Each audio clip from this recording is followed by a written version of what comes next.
Servus, ich bin der Simon und heute hört ihr zum ersten Mal meine Stimme. Das kommt aus einem bestimmten Anlass, denn nach langem Warten habe ich endlich meine steirische Harmonika bekommen.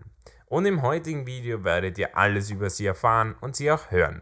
Somit reden wir nicht lange, sondern fangen mit dem ersten Stück an, und zwar dem Schnapsflaschelborschen von Franz Bosch, welches als Titelmelodie von Mein Liebste Weiß bekannt geworden ist.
Sie vor 2 Wochen nach Hause kam, stand es plötzlich da. Das Paket mit der Ziecher.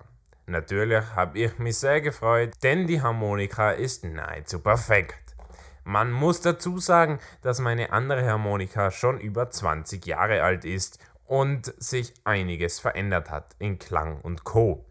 Angefangen hat das Ganze natürlich schon viel früher, bei einem Urlaub in der Steiermark vor einem Jahr. Damals haben wir die Firma Strasser besucht, uns die Werkstatt angesehen und die neuesten Modelle probiert und habe dann spontan diese Ziehharmonika gekauft. So viel also zur Geschichte dahinter.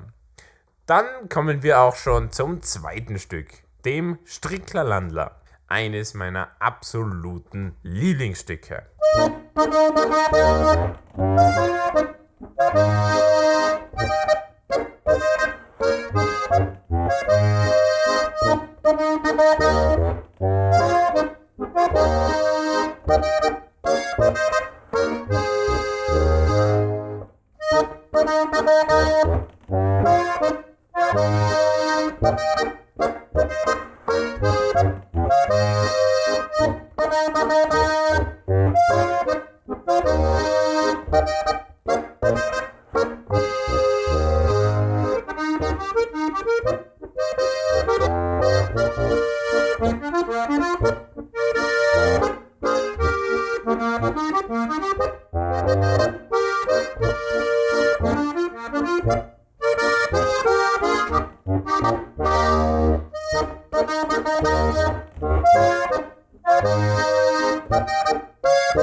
Es handelt sich um Erlenholz mit einem schwarzen Balg. Die schwarzen Knöpfe sind aus Horn und es ist eine Lufttasche eingebaut, was ich viel angenehmer finde. Die Metallbeschläge sind matt gehalten, nicht wie bei meiner alten Ziehharmonika. Die Tipo Amano Stimmzungen sind BS Astes gestimmt, also höher, und der X-Bass ist standardmäßig gekoppelt.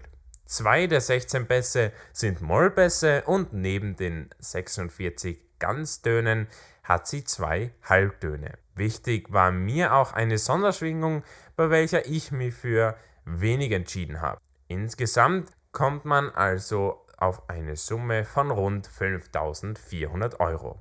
Das nächste Stück wartet schon wieder und ist dieses Mal ein richtiger volkstümlicher Klassiker, der Gauborische.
Und nun sind wir auch schon am Ende angelangt. Zum krönenden Abschluss gibt es noch einen Walzer von Franz Bosch, der Walzer aus dem Brixental.